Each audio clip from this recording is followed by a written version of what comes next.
असेच नवीन कीर्तन व भजन बघण्यासाठी आत्ताच भक्तिनाथ चॅनलला सबस्क्राईब करा। पुण्यवंत पाताळ लोकिलेला, पुण्यवंत पाताळ लोकिलेला,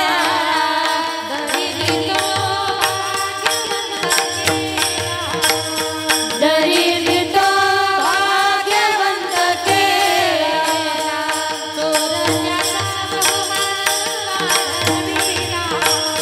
चोरट्याचा बहुमान वाढविला, कीर्तिमानाचा केला, धुंद झाला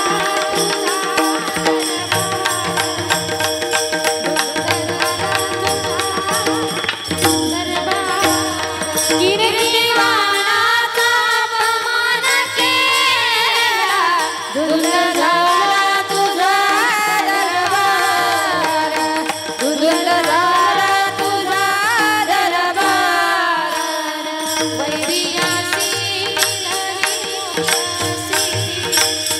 वैरियासी निधनी मोक्षसिद्धी, कपटिया निधनी महानिधी, कपटिया निधनी महानिधी,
दरिद्री तो भाग्यवंत केला. अभंगाला सुरुवात करण्यापूर्वी थोडासा परिहार द्यायचा तो असा. आज या ठिकाणी स्वर्गवासी सौभाग्यवती वैशालीताई वसंतराव कावळे यांच्या तृतीय पुण्यस्मरणाच्या निमित्ताने भव्य कीर्तन महोत्सव या ठिकाणी आयोजित केला. आमचे आदरणीय वसंतरावजी कावळे साहेब सध्या ते आपल्या ग्रामपंचायतचे सरपंच आहेत आणि ज्या वैशालीताई आपल्यातून निघून गेल्या त्यासुद्धा आपल्याकडे ग्रामपंचायतच्या सरपंच होत्या. खरं तर ताईंचं जाण्याचं वय नव्हतं, पण ईश्वरी सत्तेसमोर कोणाचं काही चालत नाही. पण तरीसुद्धा कावळे साहेबांना वाटलं की आपल्या पत्नीच्या प्रित्यर्थ काहीतरी कार्यक्रम करावा आणि त्या निमित्ताने आज या ठिकाणी हा भव्य कीर्तन महोत्सव या ठिकाणी आयोजित केला. तोही महिलांचा कीर्तन महोत्सव आयोजित केला. या कार्यक्रमाकरता आम्हाला आमंत्रित केलं आणि साहेबांच्यामुळेच आपल्या गावात येण्याचा प्रथमतः हा योग आला. त्यांच्या कावळे परिवाराचं तिघेजण ते भाऊ आहेत. अविरत या कार्यक्रमासाठी तिघही भाऊ कष्ट घेतात. नाही का, तिघीही आमच्या ताई असतील त्या अखंड कीर्तनकार आले की मनापासून तुम्ही त्या कीर्तनकारांची सेवा करता. अतिथी देवो भव अशी चांगली परंपरा तुमच्या परिवाराला आहे. आणि त्यांचे आई वडील सुद्धा म्हणजे खूप धार्मिक होते. वडिलांना सुद्धा धार्मिक परंपरेचा आध्यात्मिक परंपरेचा वारसा होता. त्या माध्यमातून आज हा कीर्तनाचा कार्यक्रम या ठिकाणी आयोजित केला. ही दुसऱ्या दिवसाची कीर्तनरूपी सेवा कीर्तनपुष्प हुंपण्याकरता आज या ठिकाणी माझ्याकडे आलो. माझे गुरुवर्य आदरणीय हरिभक्त परायण विठ्ठल महाराज वागचौर यांच्या गुरुकृपेने माझे वडील कैलासवासी भानुदास महाराज गजे यांच्या पवित्र स्मृतीला अभिवादन करून संत मंडळी, वारकरी मंडळी, महाराज मंडळी, बसलेली तुम्ही सर्व श्रोते मंडळी सर्वांच्या चरणी एकदा नतमस्तक होऊन माझ्या कीर्तनाला सुरुवात करते. लाडकी लेक मी संतांची, लाडकी लेक मी संतांची, लाडकी लेक मी संतांची,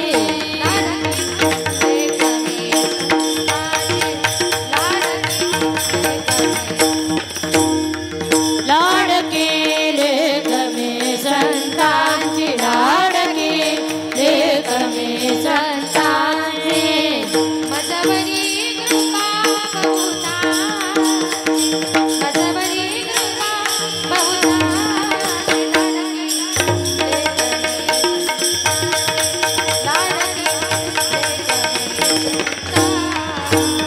मजबरी कृपा बहुता, मजबरी कृपा बहुता, लाडकी लेक मी संतांची, लाडकी लेक मी संतांची,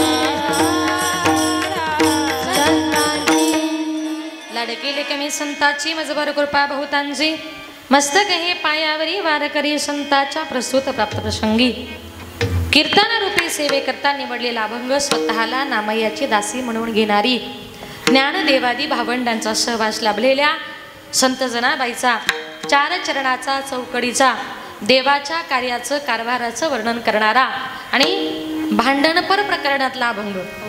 तुम्ही अनेक अभंग बघितले असतील, पण या अभंगामध्ये जनाबाई देवाशी साक्षात भांडण करते म्हणून तो भांडणपर प्रकरणातला अभंग सेवेकरता निवडला. विठ्ठल विठ्ठल विठ्ठल विठ्ठल विठ्ठल विठ्ठल विठ्ठल म्हणून या अभंगातून जनाबाई देवाला म्हणते, धुंद झाला तुझा दरबार. जनाबाई हक्काने देवाशी भांडण करते, पण महिला मंडळ तुम्ही फक्त ऐका, नाहीतर उद्या घरी जाल ना बसाल भांडत. असं काही करायचं नाही. जनाबाई देवाशी भांडण करते. बघा, भगवान परमात्म्याची भक्ती करून प्रत्येकाला मुक्त होण्याचा अधिकार आहे. यारे यारे लहान थोर याती भलते नारी नर करावा विचार न लगे चिंता न मनासी. प्रत्येकाला भगवान परमात्म्याची भक्ती करून मुक्त होण्याचा अधिकार प्रत्येकाला आहे. या वारकरी संप्रदायामध्ये जर बघितलं तर माझ्या जनाबाईंना अनेक अभंग निर्माण केले. वारकरी संप्रदायातली संत कवयित्री म्हणवण्याचा मान माझ्या संत बहिणाबाईकडे सुद्धा जातो. बहिणाबाईकडे जातो. बहिणाबाईनं सुद्धा अनेक अभंग निर्माण केलेले आहेत. जनाबाईंना अनेक अभंग निर्माण केलेले आहेत. माझ्या बहिणाबाईने एकच अभंग निर्माण केला, पण तो अभंग म्हणजे वारकरी संप्रदायाचा कळस बनला. तो अभंग कुठला माहिती? संत कृपा झाली इमारत फळाली ज्ञानदेवी रचला पाया उभारिले देवालया जनार्दन एकनाथ खांब दिला भागवत नामातयाचा किंकर जेने केला हा विस्तार तुका झाला से कळस भजन करा सावकाश. आणि शेवटी बहिणा फडकती ध्वजा निरूपण केले ओजा. एक शब्द प्रत्येकाने ऐका. आज या ठिकाणी हा महिला कीर्तन महोत्सव आयोजित केलाय. काही लोक अजूनही महिलांना फार विरोध करतात, पण एक वाक्य आवर्जून ऐका. वारकरी संप्रदायाचा पाया जरी ज्ञानोबाराय असले, काय वारकरी संप्रदायाचा पाया जरी ज्ञानोबाराय असले, पण या भागवत मंदिराच्या कळसावर फडकणारी पताका ही एक स्त्रीच्या रूपात आहे. एवढं लक्षात ठेवा. ती कोण आहे? माझी संत बहिणाबाई आहे. म्हणून ज्ञानदेवी रचिला पाया आणि बहिणा फडकती ध्वजा. कळसाच्या अगोदर दर्शन कोणाचं होतं? त्या ध्वजेचं होत असतं. निरूपण केले ओझा. म्हणून अनेक अभंग या संत कवयित्रींनी निर्माण केले. त्यातला हा जनाबाईचा अभंग बघा. जनाबाई म्हणजे सर्वसामान्य नव्हती हो. तिच्या निर्जीव गौऱ्या सुद्धा विठ्ठल विठ्ठल म्हणायच्या. सगळ्यांना प्रसंग माहीत आहे. एक दिवस काय झालं, जनाबाई आणि शेजारीबाईचं भांडण झालं. भांडण म्हणजे असं साधं सुद्धा नव्हतं. महिलांचे भांडणं म्हणजे बघण्यासारखे असतात. पुरुषांच्या भांडणात तेवढी मजा नाही, पण महिलांचे भांडणं म्हणजे बघण्यासारखे असतात. भांडायला लागल्या की ते भांडण बघायला ऐकायला एवढा आनंद वाटतो ना. तशी जनाबाई शेजारीबाईचं भांडण झालं. बरं कशावरून? स्त्रियांना भांडायला कारण लागत नाही. कशावरून? तर म्हणे शेणाच्या गौऱ्यांवरून. आता दोघी जणी कटाक म्हणजे एकदम रागाने भांडू लागल्या. तिथून कबीर महाराज चालले होते. जनाबाई म्हणायची या गौऱ्या माझ्या आहे, आणि शेजारीबाई म्हणायची या गौऱ्या माझ्या आहे. तिथून कबीर महाराज चालले. कबीर महाराज म्हटले, जने अगं कशाला भांडतेस? महाराज मी हिच्या गौऱ्या चोरल्या नाही, आणि ही माझ्यावर आळ आणते का तू माझ्या गौऱ्या चोरल्या? जनाबाई म्हणते, महाराज इथं जेवढ्या गौऱ्या आहे ना या सगळ्या माझ्या आहेत. कबीर महाराज म्हटले, जने कशावरून? जनाबाईनं सांगितलं, महाराज प्रत्येक गौरी घ्या, कानाला लावा. ज्या गौरीतून विठ्ठल विठ्ठल असा आवाज येईल ती गौरी माझी. कबीर महाराजांनी प्रत्येक गौरी घेतली, आपल्या कानाला लावली. त्या गौरीतून विठ्ठल विठ्ठल असा मंत्र येऊ लागला, आणि त्याच ठिकाणी कबीर महाराजांनी जनाबाईला गुरु करून घेतलं. जनाबाई म्हणजे काही साधीसुधी नव्हती. कबीर महाराजांनी तिला गुरु करावं अशी जनाबाई या अभंगामध्ये भगवान परमात्म्याच्या दरबाराचं वर्णन करते. साक्षात देवाशी भांडण करते, आणि देवाशी भांडण करून जनाबाई देवाला म्हणते, बघा जीवन जगत असताना आपल्या जवळ ज्ञान पाहिजे. ज्ञानोबाराय म्हणतात, गुरुविना अनुभव काही साकळे. गुरुशिवाय ज्ञान नाही, गुरुशिवाय विद्या नाही. म्हणून या समाजामध्ये जर जगायचं असेल तर तुमच्याजवळ ज्ञान पाहिजे. अज्ञानपणामुळे काय होत आहे का, एका गावात एक मनुष्य रात्रंदिवस दारू प्यायचा. त्याचा मुलगा इतका हुशार त्याने पहिलीपासून 10वी पर्यंत वर्गामध्ये कधीच 1 नंबर सोडला नाही. आता एक दिवस त्याच्या मुलाचा 10वीचा रिझल्ट होता. त्याच्या बापानं थोडीशी घेतली कळतं ना, म्हणजे बिसलरी नाही पुरुष मंडळ, थोडीशी घेतली. शाळेच्या गेटच्या बाहेर जाऊन थांबला. आता प्रत्येक जण आपला रिझल्ट घेऊन येऊ लागला. त्याने एका मुलाने विचारलं, बाळा तुझा किती नंबर आला? त्याने सांगितलं, काका माझा 20 नंबर आला. दुसरा मुलगा आला, तुझा किती नंबर आला? म्हटला माझा 15 नंबर आला.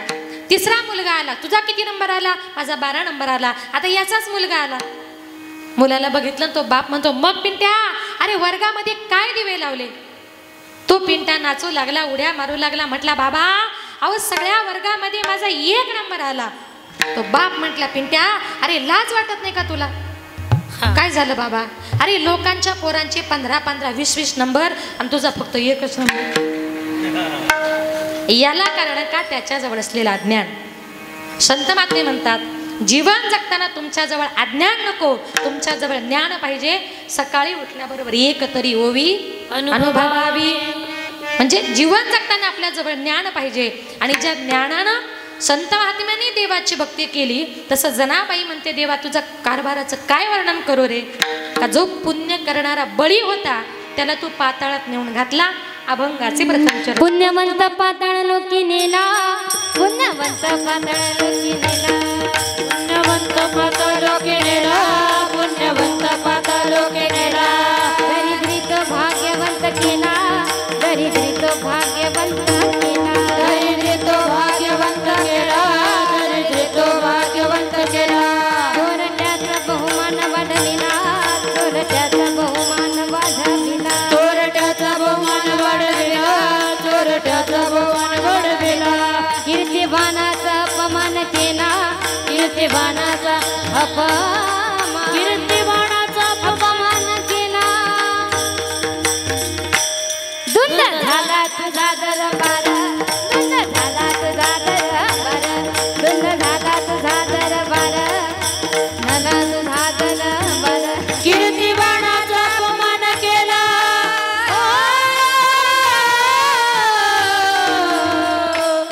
धुंद झाला तुझा दरबार, धुंद झाला तुझा दरबार, धुंद झाला तुझा दरबार, धुंद झाला तुझा दरबार. पुण्यवंत पाताळ लोकी नेला, दरिद्री तो भाग्यवंत केला. चोरट्याचा बहुमान वाढविला, कीर्तिवानाचा अपमान केला.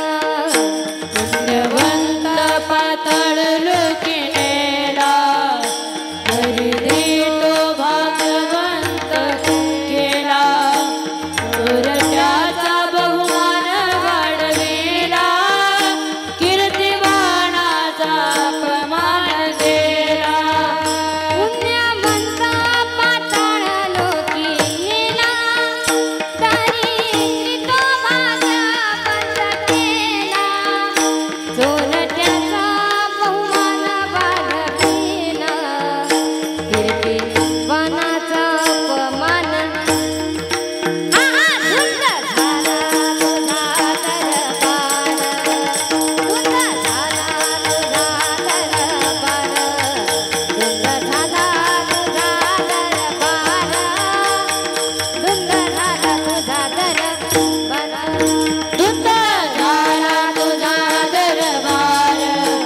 धुंद झाला तुझा दरबार, धुंद झाला तुझा दरबार, धुंद झाला तुझा दरबार, धुंद झाला तुझा दरबार, दरबार. पुण्यवंत पाताळ लोकी नेला, दरिद्री तो भाग्यवंत केला. माझी जनाबाई म्हणते, देवा तू काय केलंस. एवढा मोठा पुण्य करणारा बळी, पण त्याला तू पाताळात नेऊन घातला. आता हा बळीराजा म्हणजे कोण होता हो महिला मंडळ ऐका. बळीराजा म्हणजे शेतकऱ्यांचा राजा होता. त्याच्या प्रजेमध्ये शेतकरी आनंदाने सुखाने नांदत होते. तो कुणालाच धनधान्याची कमी पडू देत नव्हता. इतका तो पुण्यवान बळीराजा. पण जसा बळीराजा गेला ना, तसा राजा अजून महाराष्ट्राला परत मिळाला नाही. तुम्ही सांगाल नेमका 750 वर्ष झाले तरी आपण त्याची आठवण काढतो महिला मंडळ. कधी माहितीये? दिवाळ सण आला. आता परवाच रक्षाबंधन झालं. रक्षाबंधनला भाऊबीजला बहीण भावाला ओवाळताना काय म्हणते माहिती तुम्हाला? म्हणजे म्हणता का तुम्ही काहीतरी, का नुसतंच ओवाळता पैसे घ्यायला? बघा, रक्षाबंधन आलं, भाऊबीज आली का बहीण भावाला ओवाळताना काय म्हणते माहितीये? इडा पिडा टळू दे, बळीचं राज्य येऊ दे. इडा पिडा टळू दे, बळीचं राज्य ये. असं म्हणायचं असतं. म्हणताना नसतील म्हणत तर म्हणत जा, आता पाठ करून घ्या. तो बळीराजा. आजही महिला मंडळ तो बळीराजा यावा अशी अपेक्षा करतात. त्या बळीराजाच्या दारातून कुठलाच अतिथी विनमुख परत जात नव्हता. त्या बळीराजाची ख्याती भगवान परमात्म्यापर्यंत गेली. आणि भगवंतापर्यंत ख्याती गेल्यानंतर देवाने ठरवलं का इतका दानशूर बळीराजा की त्याची ख्याती माझ्यापर्यंत स्वर्गामध्ये आली. म्हणून देव बळीच्या दारामध्ये आज त्या ठिकाणी भिक्षा मागण्याकरता गेले. जगाचा बाप, त्यालाही कधीतरी कुणाकडे काहीतरी मागावं लागतं. काही लोक सहज म्हणतात बघा, राजाला सुद्धा सोयीची गरज, म्हणजे आम्हाला कुणाचीच गरज नाही असं कधी म्हणायचं नाही, राजालाही सोयीची गरज असते. तसं जगाच्या बापाला सुद्धा कधी कधी मागावं लागतं. म्हणून आज जगाचा बाप भगवान परमात्मा बळीच्या दारामध्ये मागण्या करता उभा आहे. कशाला? तेरे द्वार खडा भगवान भगत भर दे रे जोरी, भगत भर दे भगत भर दे तेरे द्वार खड़ा भगवान भगत भर दे रे जोरी, भगत भर दे रे जोरी, भगत भर दे रे जोरी. तेरा होगा बड़ा ऐसा, तेरा होगा बड़ा ऐसा कि युग युग तेरी रहेगी शान, भगत भर दे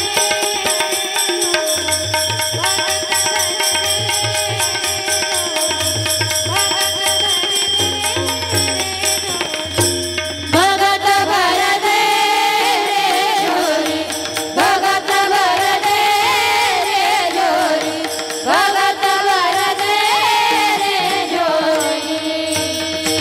तो लूटी है सारी धरती देखने, तोला गगन है सारा, तो लूटी है सारी धरती देखने, तोला गगन है सारा, भीख मांगने आया तेरे घर, जगत का पालनहार रे, जगत का पालनहार.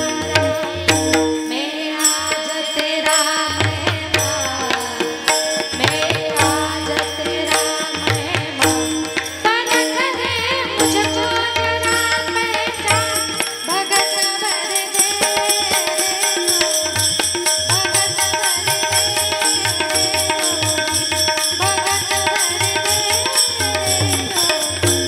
भगत भर दे रे जोरी, भगत भर दे रे जोरी, भगत भर दे रे जोरी. जोरी आज देव बळीच्या दारामध्ये मागण्या करता उभा आहे.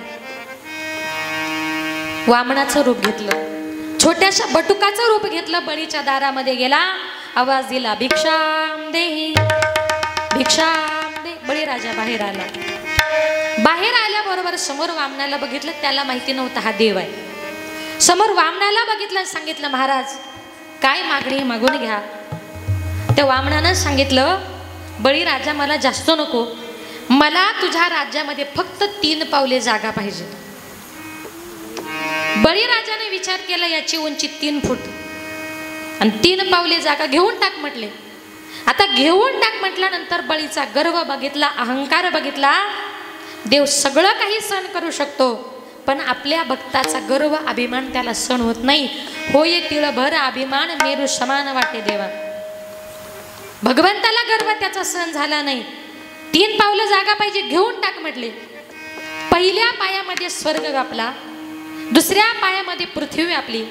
तो लुटी हे सारी धरती देखले, तोला गगन हे सारा, भीख मांगने आया तेरे घर, जग का पालनहार रे. पहिल्या पायात स्वर्ग व्यापला, दुसऱ्या पायात पृथ्वी व्यापली. आणि वामनानं सांगितलं, बळीराजा आता 3रा पाय कुठे ठेवू, 3रा पाय कुठे ठेवू म्हटल्यानंतर बळीराजानं सांगितलं, आता पाय ठेवायला तुला जागाच नाही, ठेव म्हटले माझ्या डोक्यावर. त्या दिवशी वामनानं बळीराजाच्या डोक्यावर पाय दिला आणि थेट त्या बळीला पाताळात नेऊन घातला. पुण्यवंत पाताळ लोकी नेला, पाताळ लोकी नेला. एवढा मोठा पुण्य करणारा बळी, पण त्याला पाताळात घातला का? त्याचा गर्व आणि अभिमान माझ्या भगवान परमात्म्याला सहन झाला नाही. देवा असा तुझा दरबार असतो, असं तू करतोस? म्हणून संत महात्मे म्हणतात आम्ही अखंड निरंतर रात्रंदिवस त्या देवाचं ध्यान केलं, त्या देवाचं आम्ही भजन पूजन चिंतन केलं. नव्हे नव्हे त्या देवाचं ध्यान करणं. पडिले वळण इंद्रिया सकळ, आमच्या देहाला लागलेलं म्हटलं ते वळण आहे. नव्हे नव्हे तो आमचा स्वभाव आहे. बघा, जन्माला आल्यानंतर प्रत्येक माणसाचा एक स्वभाव असतो. हा दृष्टांत मी नेहमीच सांगते, पण बोपे गावच्या लोकांसाठी नवीन आहे म्हणून. बघा, ते म्हटले हा आमचा स्वभाव आहे. बघा, माणसाचा मूळ स्वभाव कधी बदलत नाही. अगदीच आपल्या गावठी भाषेमध्ये सांगायला जर गेलो, काही काही लोक सहज म्हणतात शेवटी कुत्र्याची शेपटी वाकडी ती का तुमच्याकडे सरळ असते?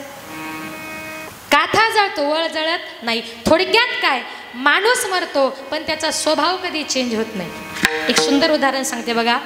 एका गावात एक बाई रस्त्यानं चालली होती आणि ती आवाज देत होती, सुयागे बिबगे दामन गे पोत गे. मी नाही बरं, ती बाई. तुम्हाला वाटायचं बरी आली मुंबईवरून फुकट. ती बाई रस्त्यानं चालली होती, सुयागे बिबगे दामन गे पोत गे, पोराला काळ मणी घे केसावर फुगे. असंच म्हणतात ना. जमलं का मला? पहिला मंडळ करायचं का मग तसंच? ती बाई रस्त्यानं चालली होती, तिचा सुंदर आवाज ऐकला आणि तिथल्या राजाने विचार केला, अरे इतका गोड आवाज येतोय, रस्त्यानं चाललंय तरी कोण? म्हणून राजाने खिडकीतून डोकावून बघितलं तर राजाला असं दिसलं, रस्त्यानं जी चालली ती तरुण तडफदार ब्युटिफुल अशी मुलगी आहे. आज तिला तिच्या परिस्थितीमुळे गावोगावी हे सुया कंगवे फुगे हे सगळं घेऊन फिरावं लागतंय. पण हिच्यासारखी सुंदर मुलगी परत या राज्यामध्ये बघायला मिळणार नाही. म्हणून राजाने विचार केला, लग्न करील तर हिच्याशीच. कोणाशी? महिला मंडळ कोणाशी? बोला ना काहीतरी, का जाऊ घरी मी? कुणाशी? त्या सुईवालनीची. तिथे काय व राजा बोले दल आले. ती म्हटली, राजा माझ्याशी लग्न करायचे मला का विचारतो, जरा माझ्या बापाला जाऊन विचार. राजा तिच्या बापाकडे गेला, सांगितलं, बाबा तुमच्या मुलीबद्दल मला सगळी कल्पना आहे, तुमच्या मुलीशी लग्न करण्याचा मानस आहे, काय म्हणणं आहे तुमचं? बापाने सांगितलं, मुलगी माझी आहे, संसार माझ्या मुलीला करायचा आहे, थोडंसं 2 शब्द जरा मुलीला विचारतो आणि मग उद्या तुम्हाला सांगतो. राजा म्हटला, का हो मगाशी मुलीला रस्त्यात विचारलं माझ्याशी लग्न करते का? ती म्हणते माझ्या बापाला विचारा. आता बापाला विचारलं लग्न करता का? बाप म्हणतो मुलीला विचारून सांगतो. म्हणजे तुम्हाला काय मी फुटबॉल वाटलो इकडून तिकडे उडवायला? मी राजा आहे, द्यायचं असेल तर हो बोला, नाही तर जाऊ द्या. बापाने विचार केला, आपण कुठे राजाच्या दारात गेलो होतो? स्वतःहून राजा मागण्या करता आलाय ना, मग द्यायला काय हरकत आहे? सांगितलं, ठीक आहे माझी मुलगी मी तुम्हाला देतो. आता देतो म्हटल्यानंतर राजवाड्यामध्ये मोठ्या आनंदानं मोठ्या उत्साहानं लग्नाच्या सोहळ्याला सुरुवात झाली. एक 7-8 दिवसामध्ये त्यांच्या दोघांचं लग्न लागलं. लग्न लागल्यानंतर 7-8 दिवसापूर्वी गावोगावी टिकल्या बांगड्या सुया घेऊन फिरणारी राजाशी लग्न लागल्यानंतर राजाशी लग्न झाल्यानंतर कोण झाली आता? राजाची. वा वा, असंच बोला, अर्ध पाकिट तुम्हालाच देणार. राजाची राणी झाली. राजाची राणी झाली, राज दरबारात गेली. आता राजाची राणी म्हटल्यानंतर तिथं काय विषय हो? तिला कुठलंच काम करायचं नाही, कपडे नाही, भांडे नाही, स्वयंपाक नाही, काहीच नाही. तिला फक्त एकच काम, काय माहिती आहे? एका जागेवर बसायचं. पण तुम्हाला माहिती आहे महिला मंडळ पुरुष मंडळ, तिला दिवसातून रोज 17 गाव फिरायची सवय. बरं, एका जागी बसून गोड लागे ना. दिवसभरातून 4-5 वेळेला 5 पक्वान्नाचं भोजन समोर यायचं. ताट समोर आलं का कुठंतरी लपून ठेवायची आणि 7-8 दिवसांनी शिळे तुकडे झाले का कडाकड फोडून खायचे. का? ताजं खाणं तिचा स्वभावच नव्हता. आता हिंदू धर्माच्या प्रथेप्रमाणे राजवाड्यामध्ये सत्यनारायणाची महापूजा आयोजित करण्यात आली. आता पूजा वगैरे पार पडली. ननंदबाई पुढे आली, म्हटली, वहिनी जरा नाव घ्या. आता नाव घ्या म्हटलं, थोडीशी लाजली आणि तिने नाव घ्यायला सुरुवात केली. मी घेऊ का नाव? म्हणजे मी घेऊ का तुम्ही घेता? हा, मीच घेऊ ना. बरं, मी नाव घेते, तुम्ही लक्षात ठेवा. एखाद्या लग्नात तुम्हाला काम येईल. आता लग्नांचा सीजन सुरू होईल, फार चांगला नाव आहे बघा. तिनं नाव घ्यायला सुरुवात केली. बाई कशा कांटाव करून बसल्या, घ्यायचंय का? नक्की घ्या, ऐका. तिच्या नवऱ्याचं नाव होतं हरिश्चंद्र राजा. तिनं नाव घ्यायला सुरुवात केली. पांढऱ्या पांढऱ्या दुधाची मऊ साय, पांढऱ्या पांढऱ्या दुधाची मऊ साय, हरिश्चंद्र राजाची बायको नाव घेते भाकरवाड ग माय. म्हणजे राजाची राणी जरी झाली पण तिचा भाकरी मागायचा स्वभाव गेला का? आधी होती दासी, इको दाणा थोडा. हो, आधी होती दासी, पट्टराणी गेली दिसी, तिच्या हिंडण राहिला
सांगत नाही. माझ्या नाथ बाबांचं मूळ स्वभाव नावाचं प्रकरण आहे, त्याच्यात सांगितलंय. आधी होती दासी, पट्टराणी केली तिसी, तिचे हिंडणे राहिना, मूळ स्वभाव जाईना. आधी होता वाघ्या, इथं कोणी वाघ खंडोबाचा आहे की नाही? आहे तो वाटतं भरपूर. दैवयोगे झाला पाग्या, त्याचं येळकोट राही, मूळ स्वभाव. आता वाघ्या म्हणजे खंडोबाचा बरं का. वाघ आडनावाची माणसं नाही. तरी एका गावात एक वाघ आडनावाचा माणूस होता. आडनाव वाघ असल्यामुळे सगळ्या गावाला घाबरायचं, सगळ्या गावाला घाबरायचं. त्याला गाव कंटाळलं, सगळ्या गावाला तो घाबरायचा. पण घरी गेला की मांजरीसारखा गपचूप बसायचा. बायकोच्या समोर मांजर, गावात वाघ. गावातले लोक त्याला कंटाळले. शेवटी पोलीस स्टेशनला तक्रार गेली आणि गावातल्या लोकांनी सांगितलं, हो आडनाव वाघ आहे, सगळ्या गावावर राज्य करतो, आणि घरी गेला का बायको समोर मांजर का बनतो? पोलिसांनी त्याला प्रश्न विचारला. त्यानं सांगितलं, साहेब अहो मी वाघ आहे, गावावर राज्य करतो, पण माझी बायको म्हटलं वाघ मारे, तिला घाबरावंच लागणार, कधी मारीन सांगता येणार नाही. असो म्हणून माझे जनाबाई म्हणते, पुण्यवंत पाताळ लोकी नेला, दरिद्री तो भाग्यवंत केला. आता दरिद्री तो भाग्यवंत केला याच्यामध्ये सुदामदेवाचं वर्णन आले. सुदामदेव भगवंतांना भेटण्याकरता निघाले. सुदामदेवाला कळलं का देव द्वारकेचा राजा झाला. गड्यानो राजा किरे झाला, गड्यानो राजा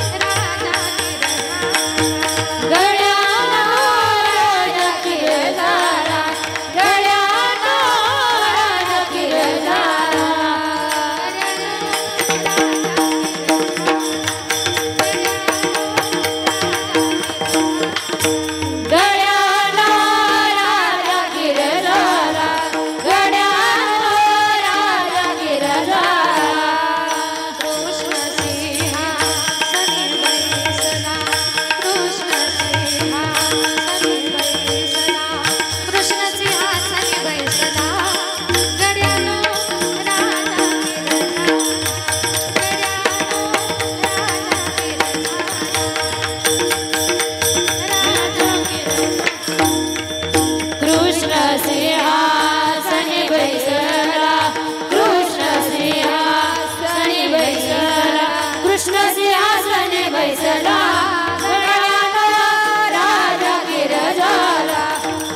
सुदामदेवाच्या पत्नीला समजलं. म्हटले जा, अहो तुमचा मित्र द्वारकेचा राजा झालाय, त्याच्याकडून जास्त नाही पण 2 वेळेला पुरेल इतकं अन्न तरी घेऊन या. सुदामदेव भगवंतांना भेटण्याकरता निघाले. इतकी दरिद्रीची अवस्था, पायात तुटकी चप्पल, अंगावर फाटके कपडे, डोक्याला फटका बांधलेला सुदामदेव भगवंतांना भेटण्याकरता निघाले. आणि बायकोने सांगितलं, कुठल्याही पाहुण्या माणसाच्या घरी जाताना माणसाने रिकाम्या हाताने जायचं नाही, काहीतरी बरोबर न्यायचं असतं. कारण का, आपण त्यांच्या घरी खातो पितो, त्यांचे उपकार आपल्यावर होतात, म्हणून ही हिंदू धर्माची परंपरा देवापासूनची आहे. काहीतरी म्हटले देवाला घेऊन जा. म्हणून 17 घरून भीक मागून आणलेले मुठभर पोहे पुरचुंडीमध्ये बांधले आणि सुदामदेव भगवान परमात्म्यांना भेटण्याकरता निघाले. द्वारकेच्या राजमहालापर्यंत जाऊन पोहोचले. द्वारपालाने अडवलं, सुदामदेवाकडे बघितलं, सांगितलं कुठल्याही भिकाऱ्याला राजमहालामध्ये प्रवेश करता येणार नाही. सुदामदेवाने सांगितलं, माझ्या कपड्यांवरून तुम्हाला मी भिकारी वाटत असेल, पण अरे मी देवाचा सख्खा मित्र आहे. तुम्हाला विश्वास पटत नसतील ना माझ्यावर, देवाकडे जा आणि देवाला सांगा, देवा अहो तुम्हाला भेटण्याकरता कोणीतरी सुदामा आलाय. अरे द्वारपालो कन्हैया से कह दो, अरे द्वारपालो कन्हैया से कह दो, किधर पे सुदामा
माझ्यावर विश्वास पटत नाही, देवाला जाऊन सांगा. अरे द्वारपालो कन्हैया से कह दो, किधर पे सुदामा गरीब आ गया है. द्वारपाल पळत पळत देवाकडे गेला, सांगितलं, देवा अहो तुम्हाला भेटायला कोणीतरी सुदामा आलाय. हो, सुदामाचं नाव ऐकल्याबरोबर भगवंत चाललेच नाही. वरच्या मजल्यावरून जे उडी मारली सुदामदेवाच्या पायाजवळ. सुदामदेवाचे फाटके कपडे बघितले, तुटकी चप्पल बघितली, देव रडू लागले, कडकडून त्याला मिठी मारली. आणि देव मनातल्या मनात म्हणताय, सुदाम्या अरे मी द्वारकेचा राजा झालोय, मी विश्वाचा मालक आहे आणि माझ्या मित्राला घालायला कपडे सुद्धा नाही. बरं सुदाम्या तुम्हाला भेटायला आलाय, वहिनीने 100% मला काहीतरी खायला दिलं असेल. काय खायला दिले दाखव बरं. एवढ्या द्वारपालांच्या समोर सुदामदेवाला वाटलं पोहे कसे दाखवायचे. जगाच्या बापाला कच्चे पोहे आणलेत, वहिनीने 100% मला काहीतरी खायला दिलं असेल, माझा वहिनींवर विश्वास आहे. असं म्हटल्याबरोबर सुदामदेव ती पोह्यांची पुरचुंडी आपल्या कमरेला लपवू लागले. देवाचं लक्ष गेलं, सुदाम्या आपल्या कमरेला काहीतरी लपवतोय. म्हणून देवाने काय केलं, सुदामदेवाच्या कमरेला हात घातला. हात घातल्याबरोबर तो कपडा जो काही होता तोही विरलेला होता. हो, भगवंताचं बोट गेल्याबरोबर तो कपडा फाटला, सगळे पोहे जमिनीवर सांडले आणि भगवान परमात्मा ते पोहे असे सगळे गोळा केले आणि भगवान परमात्मा ते पोहे प्रेमाने खाऊ लागले. पोहे सुदामदेवाचे फके मारी कोरडे. आपल्यासारखे कांदे पोहे नाही केले. काय केलं, कच्चे पोहे उचलले, भगवान परमात्मा खाऊ लागले. भगवान परमात्मा खाऊ लागले. आईसाहेब पुढे आल्या, देवा तुम्हाला खायला मिळत नाही का. मिळतं ग रुक्मिणी, पण माझ्या भक्ताचं प्रेम त्याच्या पाठीमागे आहे. आणि मग देवानं विचारलं सुदाम्या, अरे तू माझ्या करता हे कच्चे पोहे आणलेत, याच्या बदल्यात तुला काय पाहिजे? सुदामदेव म्हटले, देवा मला काही नको, मला फक्त 2 वेळ पुरेल एवढं अन्न मला द्या. सुदामदेवाचा भाव बघितला. अहो एकट्याला अन्न दिलं नाही तर सगळी सुदाम नगरी सोन्याची करून दिली. शुद्ध भाव देखोनिया गाव सोनियाचा दिला. अरे तुकोबारा देवाला प्रश्न करता, देवा अरे तुझ्या घरचा न्याय तरी कसा आहे रे? तू काय केलंस माहितीये?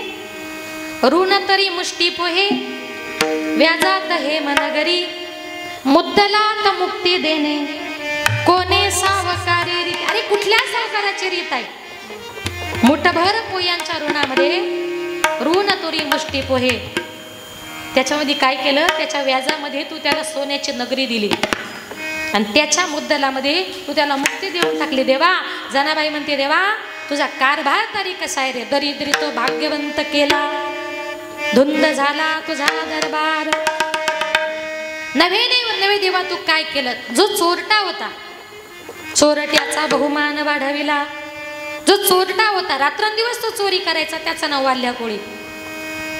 जंगलामध्ये राहायचा, येणाऱ्या जाणाऱ्या ब्राह्मणांची तो हत्या करायचा, त्यांच्या जवळचे पैसे दागिने घरी बायका मुलांना नेऊन द्यायचा.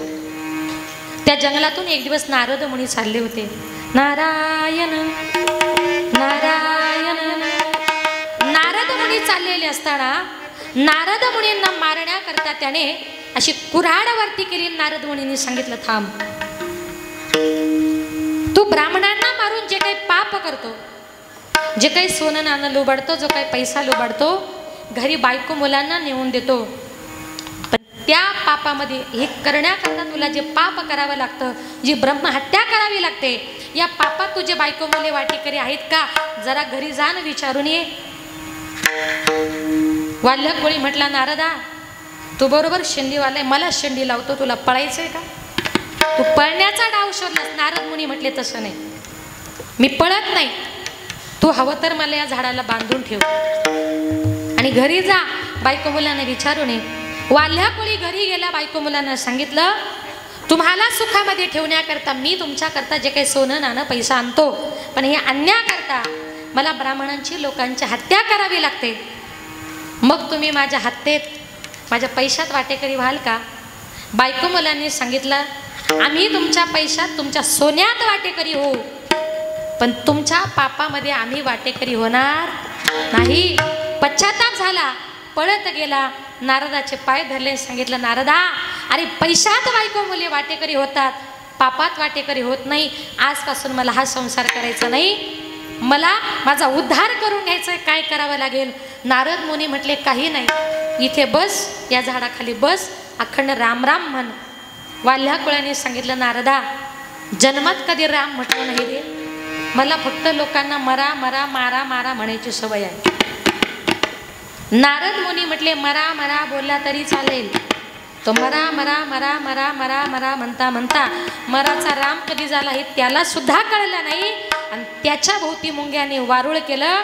अरे एवढा पाप कर्म करणारा वाल्ह्या कोळी, पण कोळ्याची कीर्ती वाढली, कोळ्याची कीर्ती वाढली, कोळ्याची कीर्ती वाढली, कोळ्याची कीर्ती वाढली. केले रामायण रामा, केले रामायण रामा. त्या वाल्ह्या कोळ्यानं काय केलं माहितीये? राम नामाचं चिंतन इतकं केलं का त्याने राम जन्माच्या अगोदर 12,000 वर्ष रामायण नावाचा ग्रंथ लिहिला आणि जो वाल्ह्या कोळी होता त्याचा वाल्मिकी ऋषी झाला आणि तेच रामायण आपल्या समोर आहे, ज्याला आपण वाल्मिकी रामायण असं म्हणतो. म्हणून चोरट्याचा बहुमान वाढविला. जनाबाई म्हणते, देवा चोऱ्या माऱ्या करणाऱ्याचा किती समाजामध्ये त्रिभुवनामध्ये तू मान वाढवलास का त्याच्या हातून तू रामायण नावाचा ग्रंथ लिहून घेतलास. धुंद झाला तुझा दरबार. जनाबाई त्याच्या दरबाराचं वर्णन करते. म्हणून संत महात्मे म्हणतात, जीवन जगत असताना आपल्याला भगवान परमात्म्याला ओळखायचे, पण त्याकरता वर्म माहिती पाहिजे. वर्म म्हणजे काय? साध्य साधण्याची अचूक युक्ती. बघा आता वर्म जर चुकलं तर माणसाला दुःख भोगावं लागतं. ऐका, एका गावात एक जावई सासूरवाडीला निघाला. आता जावई निघाल्यानंतर तो रस्त्याने निघाला, आपल्या सासूरवाडीला गेला, चालला होता. आता आईला आपला मुलगा कितीही मोठा झाला, त्याचं लग्न जरी झालं तरी आईला आपला मुलगा लहानच वाटतो की नाही. त्याला दिवसातून 9-10 वेळा जेवायची सवय होती. असते काही काही लोकांना. इथं कोणी नाही ना तसं. त्याला दिवसभर जेवायची सवय होती. आईने सांगितलं, बाळा तुला कधी पण भूक लागते, कधी पण खावंसं वाटतं, सासूरवाडीला गेल्यानंतर तुला कोण खायला देईल बाळा. मग रस्त्यानं चालताना कुठे भूक लागली, सासूरवाडीला गेल्यावर भूक लागली तर खिशामध्ये काहीतरी घेऊन जा. म्हणून आईने काय केलं, त्याच्या खिशामध्ये नाश्त्याकरता त्या बेळीतल्या लाया म्हणतात का, मुरमुरे, म्हणजे दोन्ही कळतं ना, कळतं की नाही, ते लाया किंवा मुरमुरे ते त्याच्या खिशामध्ये घातले आणि जावई निघाला सासूरवाडीला. आता सासूरवाडीला गेला, चहा पाणी वगैरे झाला. चहा पाणी झाल्यानंतर दुपारची वेळ होती, जेवणाची वेळ होऊन गेली होती. याने विचार केला, आल्याबरोबर भूक लागली म्हणायचं तर सासूरवाडीतले लोक म्हणतील जावई जरा खादोडा दिसतोय. आता करायचं काय म्हटलं, भूक तर लागली होती. सासरी भाऊ गप्पा मारायला बसले, सासूबाई गप्पा मारायला बसली. याला भूक लागली होती, खिशात लाया होत्या. तो सासू सासऱ्याला म्हटला, सासरी बुवा मी फार लांबचा प्रवास करून आलोय हो, मला थोडा एक 5-10 मिनिटं आराम करायचा आहे, तुम्ही 5 मिनिटाकरता बाहेर जा. आता याला खायच्या होत्या लाह्या. सासरी बुवा बाहेर गेले. बाहेर गेल्यानंतर त्यानं काय केलं, असे दोन्ही हात खिशामध्ये घातले आणि कोणीतरी यायच्या आत म्हटल्या या सगळ्या लाह्या संपल्या पाहिजे. आता मला सांगा, 2 मूठ भरून लाह्या जर तोंडामध्ये घातल्या तर त्या लाह्या चावता येतील का? नसेल माझ्यावर विश्वास तर उद्या प्रयोग करा. त्यानं काय केलं, अशा दोन्ही मूठ भरून लाह्या तोंडामध्ये घातल्या आणि तेवढ्यात त्याचा मोठा मेवणं पळत आला. दाजी दाजी कधी आलात, ताई बरी आहे का? यानं गरकन तोंड फिरवलं. आता गरकन तोंड फिरवल्याबरोबर त्यानं असं खालून वाकून बघितलं तर आपल्या दाजींचं तोंड हे सुजलेलं. म्हटलं आई बाबा पटकन या, अहो आपल्या दाजींना काहीतरी झालं. म्हटले दाजींचं अचानक तोंड सुजलं. सासू सासरा म्हटले 5च मिनिटं झाले बाहेर गेलो, काहीच नव्हतं, अचानक झालं तरी काय?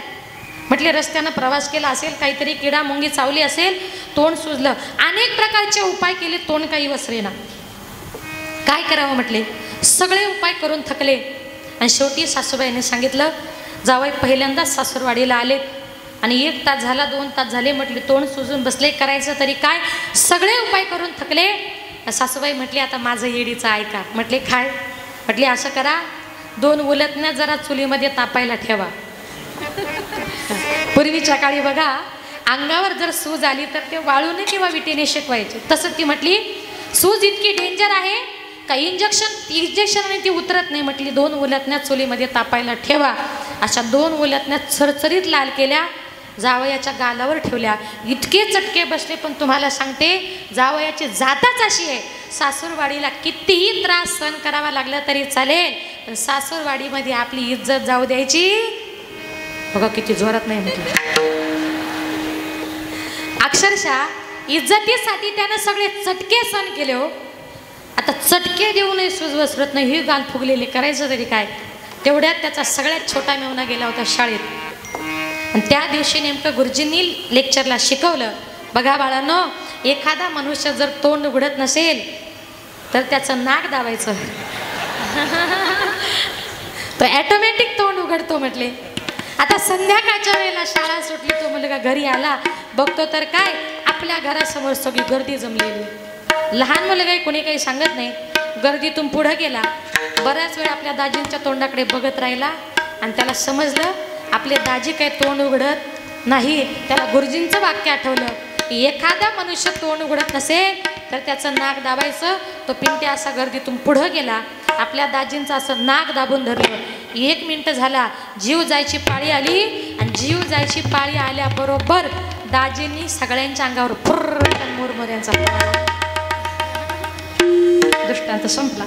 याच्यातून आपल्याला एकच घ्यायचंय, त्याच्या तोंडामध्ये काय आहे हे वर्म जर अगोदरच घरातल्या लोकांना कळालं असतं तर त्याला एवढे इंजेक्शन घेण्याची गरज नव्हती, चटके घेण्याची गरज नव्हती. वर्म चुकलं दुःख भोगावं लागलं. तुकोबाराय म्हणतात ऐसी वर में मज दावी नारायणा, ऐसी वर में मज दावी नारायणा, ऐसी वर में मज दावी नारायणा,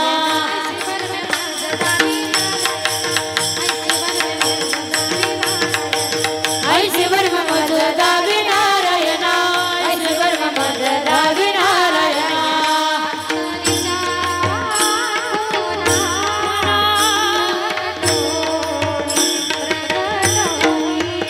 अंतरीच्या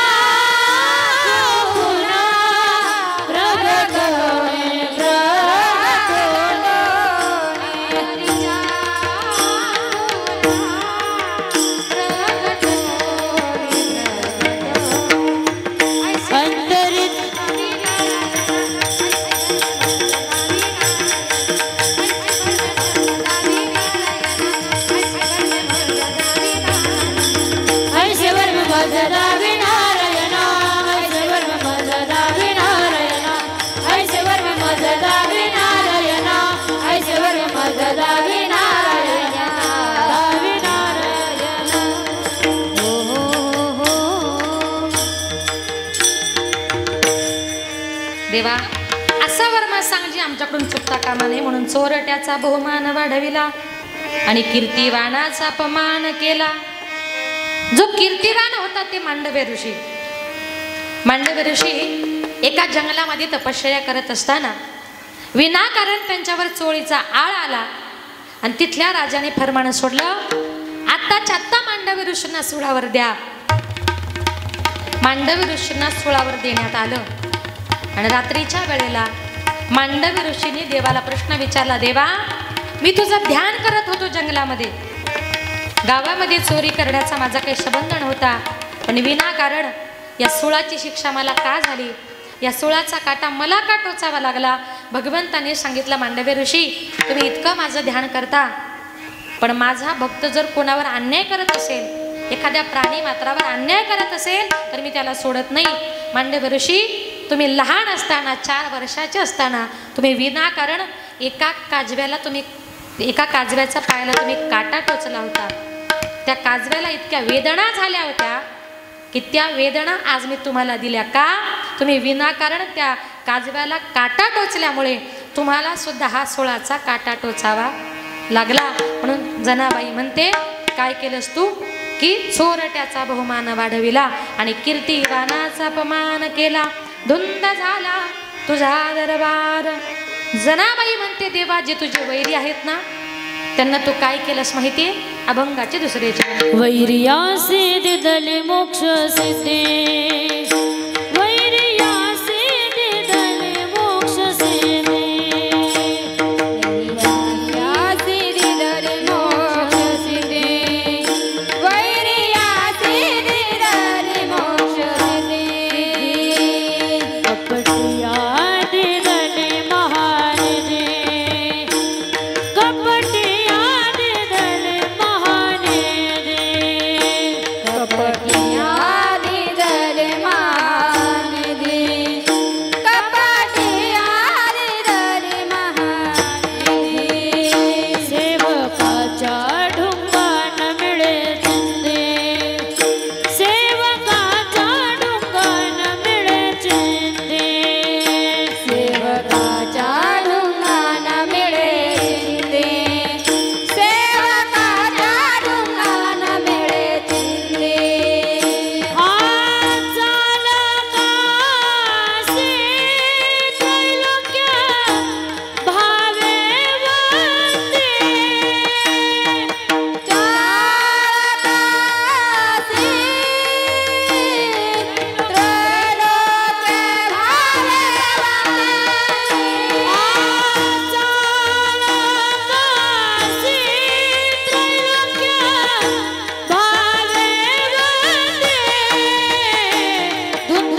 दरबारच धुंद करून टाकला असं वाटत नाही का तुम्हाला?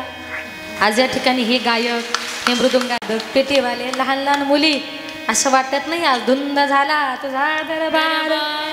हे ग्रामपंचायतच्या वतीनं आज या ठिकाणी हा जो हॉल आपण निर्माण केलाय ना, तो सगळा आज धुंद होऊन गेलाय, असं आपण म्हणूया. धुंद झाला. देवा तू काय केलं? जे तुझे वैरी आहेस, वैरी असे दिधली मोक्ष सिद्धी. देवाचे वैरी म्हणजे कोण? देवाचे वैरी म्हणजे रामाचा वैरी म्हणजे रावण, आणि कृष्णाचे वैरी म्हणजे कंस मामा. वैरत्वाने का होईना रावणाला माहिती होतं माझं मरण हे रामाच्या हातून आहे, म्हणून त्याला जडी स्थळी काष्टी पाशाने फक्त राम दिसायचा.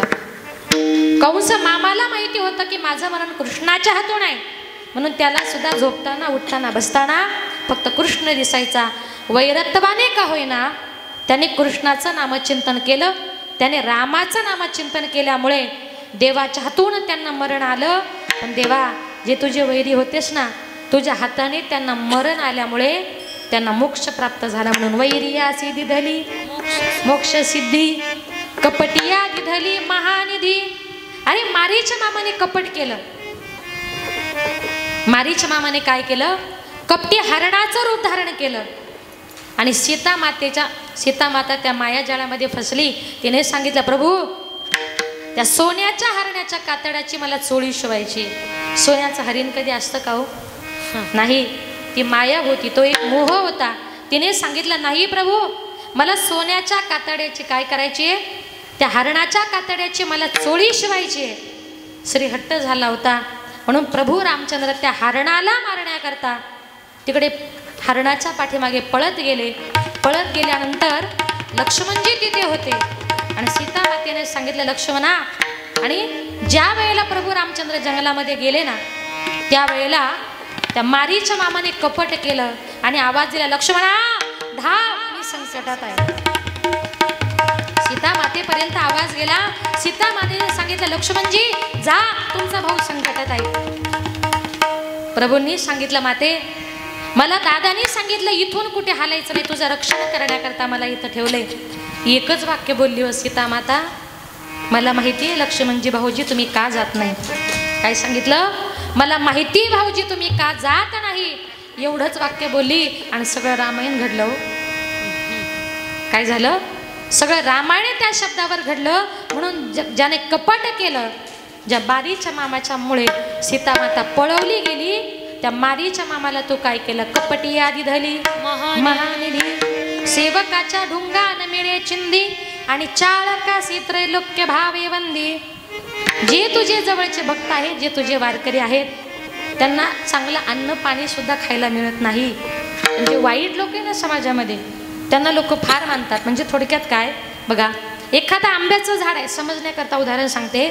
एक मोठं आंब्याचं झाड आहे, नवीनच त्या आंब्याला काही आंबे असे पाडी लागलेले आहेत असा शेंड्यावर. आपण तो आंबा बघितला, आपल्याला तो आंबा पाडायचा आहे, हाताने तोडता येत नाही, काठीने पाडता येत नाही. मग आपण त्याला शेवटी काय करतो? दगड मारतो. का? आंबा गोड आहे, अगदी असाच आंबा गोड आहे म्हणून आपण त्याला दगड मारतो. पण विनाकारण कुणी चालता चालता काट्याच्या बाबळीच्या झाडाला दगड मारेल का? त्याला माहिती आहे याला दगड मारला आणि याचा काटा जर आपल्या डोळ्यात गेला तर आपण जन्माचे आंधळे. म्हणजे थोडक्यात काय, जे वाईट लोक आहे ना त्याच्या कोणी नादी लागत नाही. पण जे आंब्यासारखी जी गोड स्वभावाची माणसं आहे त्यांना समाज त्रास देणारच. का? जया अंगी मोठेपण ज्याला समाजामध्ये मोठेपणा मिरवायचा आहे त्याला लोकांचा त्रास सहन केल्याशिवाय तो मनुष्य समाजामध्ये कधीच मोठा होत नाही. म्हणून संत महात्मे म्हणतात या जगामध्ये सगळ्यात श्रेष्ठ जर कोण असतील तर ते आमचे संत मायबाप आहेत. म्हणून तुम्हाला सांगते बघा, प्रत्येकानं आपला उद्धार केला पाहिजे. प्रत्येकानं या जगामध्ये आपला उद्धार करून मुक्त झालं पाहिजे. बघा, तुम्ही हरिपाठाला गेलं पाहिजे, कीर्तनाला गेलं पाहिजे, भजनाला गेलं पाहिजे.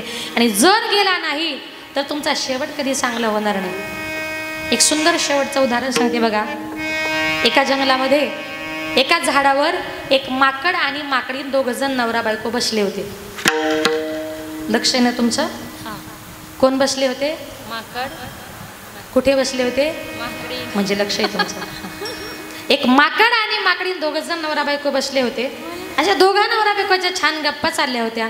आणि गप्पा चालू असताना ज्या झाडावर बसले होते त्या झाडाखाली एक विहीर होती. त्या विहिरीतून एक आकाशवाणी झाली, जो कोणी प्राणी या विहिरीमध्ये उडी मारेल त्याला मनुष्य जन्म प्राप्त होईल, आणि जो कोणी मनुष्य या विहिरीमध्ये उडी मारेल त्याला प्राण्याचा जन्म प्राप्त होईल. आता ही आकाशवाणी त्या माकड आणि माकडीने ऐकली. ती माकडीने म्हटली, अहो मनुष्य जन्म प्राप्त करण्याची संधी आली, चला मारायची का उडी? त्या माकडानं सांगितलं, नको, बरं आहे आपलं माकडाचं, या झाडावरून त्या झाडावर. ती म्हटली, असं नका करू. स्त्रियांचं मन कसं जरा भावनिक असतं ना, ती अशी थोडी भाऊ झाली. म्हणते, अहो मनुष्य जन्म मिळणं फार अवघड आहे. मनुष्य जन्मान मोल रे, इस मिट्टी में मत घोल रे. म्हणजे अतिशय अनमोल असा देह आपल्याला प्राप्त झालाय म्हटली. मग आपण जर उडी मारली, माणसाच्या रूपामध्ये आलो, म्हटली चला पटकन दोघं जण मिळून उडी मारू. तो म्हटला, तू इतकी आग्रह करते ना, मग आपण दोघांनी उडी मारू, पण ही काठीवर. म्हणे कुठली? त्यानं सांगितलं, बघ, नाहीतर मी मारायचं उडी, तू राहायची झाडावर बसून, असं नको व्हायला. ती म्हटली, तेवढा विश्वास नाही का बायकोवर?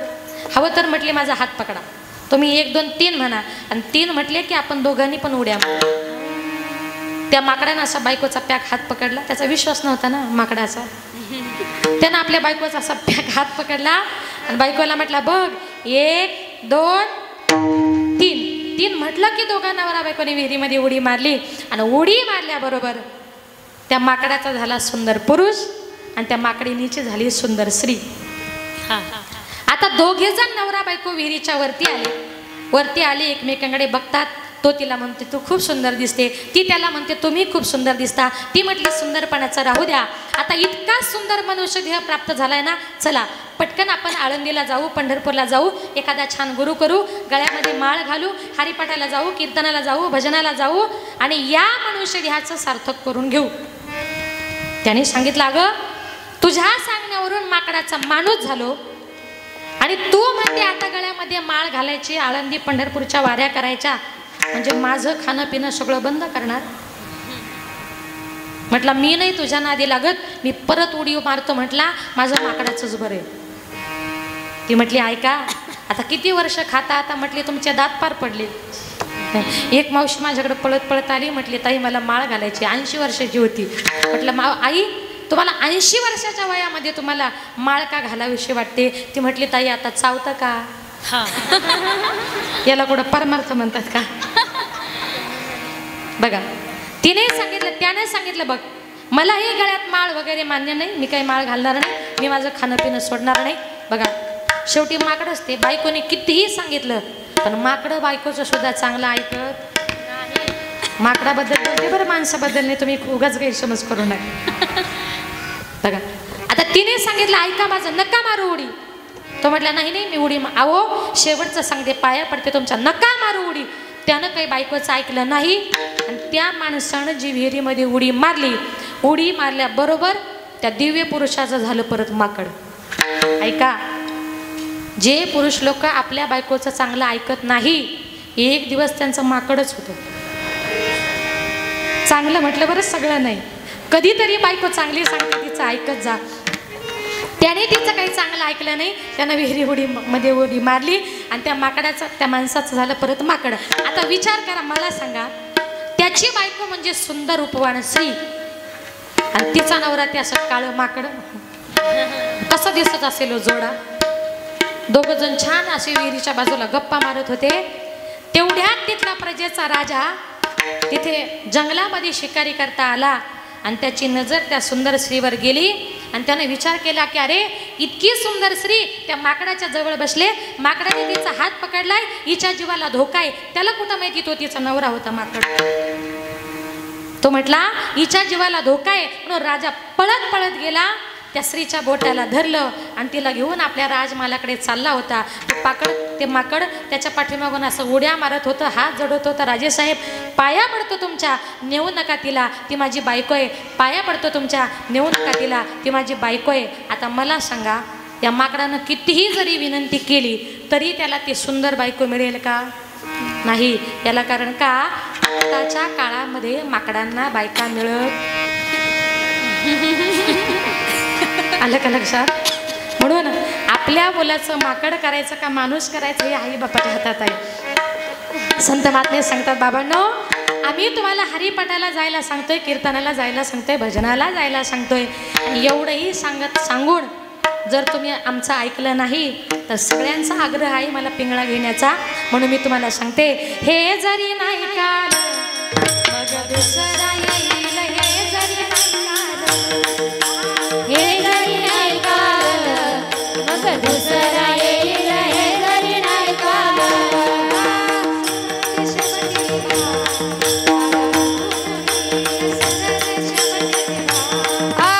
सराची शेवटी बाळ बांधून नेईल, सराची शेवटी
दाताचं दात घ्याग कुणी. तुम्हाला पाहिजे का मावशी? आता कोलगेट आले. दाताचं दातवन घ्या ग कुणी कुणी कुणी कुंकू घ्या ग.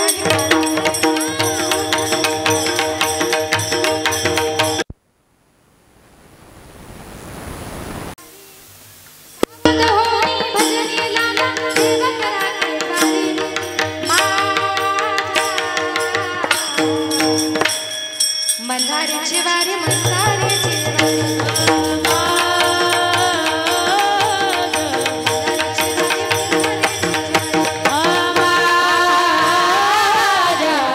मल्हारीची वारी मल्हारीची वारी मल्हारीची वारी मल्हारीची वारी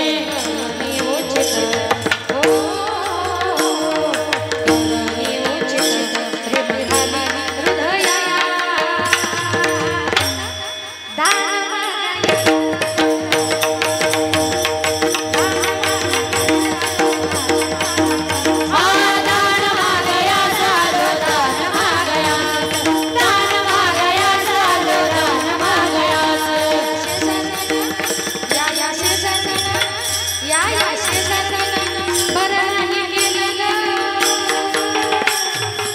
बया, काय बरं नाही केलं आणि मला पंढरीला नेलं. या या शेजारीनं, या या शेजारीनं, या या शेजारीनं बरं नाही केलं बया. आणि मला अहो मला पंढरीला नेलं ग, तिला पंढरीला नेलं ग बया, मला पंढरीला नेलं ग बया. बोले बोलत देखा पिंगळा, आ पिंगळा माधवारी, बोले बोलत देखा पिंगळा माधवारी. पिंगळा पिंगळा पिंगळा पिंगळा.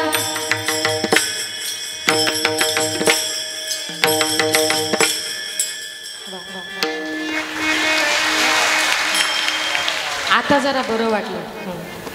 जेवढं काही म्हटले ना सगळ्याचा अर्थ एक आहे. नाथ बाबा म्हणतात आम्ही तुम्हाला सांगतोय हरिपाठाला जा, कीर्तनाला जा, भजनाला जा, आणि एवढंही सांगून जर तुम्ही आमचं ऐकलं नाही तर हे जरी नाही काल मग दुसरा येईल सरते शेवटी बा, काळ बांधून नेईल एका जनार्दनी, आमचे काय वाजाईल म्हणा पिंगळा पिंगळा पिंगळा महाद्वारी. जेवल्या नाही. संत महात्मे आपल्याला उद्धाराचा मार्ग दाखवतात आणि म्हणून संत महात्मे म्हणतात आपण या ठिकाणी जन्माला आलोय देवा, तू काय केलंस? जी महान पतिव्रता होती तिला तू तुझ्यामध्ये गुंतवलंस. अभंगाची तिसरी चरण. पतिव्रता तिवृत्ता गुंतवी रे, पतिव्रता तिवृत्ता गुंतवी रे, पतिव्रता तिवृत्ता गुंतवी रे, पतिव्रता तिवृत्ता गुंतवी रे.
पतिव्रता तीर्था गुंतविली, ईशा गणिका सत्य लोका नेली, कळी स्वकुळा लाविली, यादवरंदा ही गोष्ट बरी नाही केली. बघा आता या ठिकाणी माझ्या अल्पमतीप्रमाणे अभंगाच्या 2 चरणांचा धावता भावार्थ आपल्या समोर मांडण्याचा प्रयत्न केला. अभंग फार मोठा आहे. आज त्यातल्या त्यात आज हा 3रा श्रावणी सोमवार आहे. जास्त वेळ घेणार नाही, पण शेवटच्या चरणामध्ये पहिलं कडवं आले. सत्ववानाचा बहु केला छळ, कीर्तिवानाचे मारिले बाळ. अतिशय महान पतीची ख्याती. एक दिवस नारद मुनी कैलास लोकामध्ये गेले. कैलास लोकामध्ये भगवान शंकर आणि माता पार्वती दोघेजण गप्पा मारत बसले होते. गप्पा मारत असताना तिथे नारदजी गेले. नारायण काय सांगावं पार्वती माते, अगं मृत्यू लोकामध्ये भक्त सांगू ना इतकी महान पतिव्रता आहे, तिच्या इतकी महान पतिव्रता या जगात कोणीच नाही. इतकी सात्विक आहे आणि तिचं कौतुक ऐकल्यानंतर बघा स्त्रियांचं कसं असतं, शेजारणीचं कौतुक त्यांना कधीच आवडत नाही. पार्वती मातेने हट्ट केला की महादेवा आत्ताच आत्ता जा आणि तिचं सत्व तुम्ही घेऊन या, तिचं सत्व तुम्ही भ्रष्ट करून या. श्रीहट्ट झाला होता. भगवान महादेवांचे हात टेकले. भगवान महादेव कैलास लोकातून निघाले, खाली मृत्यू लोकामध्ये आले आणि भक्त चांगुणेच्या दारामध्ये आले ना आवाज दिला, माते भिक्षाम देहि भिक्षाम देहि. असं म्हटल्यानंतर भक्त चांगुणा बाहेर आली. महाराज काय मागायचे मागून घ्या, दुपारची वेळ आहे, आलात तर जरा अन्नच ग्रहण करून जा. असं म्हटल्यानंतर त्यांनाही तेच पाहिजे होतं. भगवान महादेवांनी सांगितलं, चांगुणा तो इतका आग्रह केलास, दुपारची वेळ आहे, भोजनाची वेळ आहे, मला तुझ्याकडून भोजनच पाहिजे, काय मागायचंय मागा. चांगुणा मला इच्छा भोजन पाहिजे. काय इच्छा आहे महाराज तुम्ही फक्त सांगा, लगेच करून देते. भगवान महादेवाने सांगितलं, चांगुणा अगं मला नरमांस पाहिजे. राजा श्रेयाळही तिथे होता. राजा श्रेयाळ म्हणतात, महाराज तुम्हाला नरमांस पाहिजे, मग माझं घ्या. भक्त चांगुणा म्हणते माझं घ्या. भगवान महादेव म्हटले, तुम्ही दोघांनी भांडू नका, मला तुमच्या दोघांचंही नकोय, मला लहान मुलाचं नरमांस पाहिजे. चांगुणीने सांगितलं, महाराज आमचा एकुलता एक मुलगा आहे, 4 वर्षाचा, त्याचं नाव चिलया बाळ. तुम्ही म्हणत असाल तर त्याचं तुम्हाला नरमांस मी देऊ शकते. महादेवांच्या रूपातले साधू महाराज म्हटले तसं चालेल. पळत गेली, हाक मारली, चिलया बाळ जरा घरी ये रे. मुलगा खेळत होता, पळत पळत आला. काय आई? अरे आपल्या घरी हे साधू महाराज आलेत, त्यांना नरमांस पाहिजे रे, देऊन टाक नाही. अगं त्यांना सांगितलं आमच्या दोघांचं घ्या, ते म्हणतात नको, मला लहान बाळाचं मांस पाहिजे. तो त्यांचा 4 वर्षाचा मुलगा इतका हुशार होता, त्यानं सांगितलं, आई बाबा त्यांना जर लहान मुलाचा नरमांस पाहिजे असेल, मी एकटाच तुमचा मुलगा आहे, आपल्या दारातून अतिथी उपाशी जाता कामा नाही. आई बिनधास माझा मांस तू त्या महाराजांना देऊन टाक. का तर अतिथी विनमुख जाऊ द्यायचा नाही. त्या मातेने आपल्या स्वतःचा 4 वर्षाचा मुलगा समोर घेतला, डोळे झाकले, एका क्षणात तिने त्याचं शिर असं धडा वेगळं केलं. आणि त्या आईच्या मनामध्ये विचार आला की अरे एकुलता एक मुलगा होता, तो मी माझ्या हाताने मारला. भगवान परमात्मा आपल्या भक्ताची किती परीक्षा घेतो रे. राजा श्रीयाळाचे घरी, श्रीयाळाचे घरी, श्रीयाळाचे घरी धरणे मानिले मुरारी, मानिले मुरारी.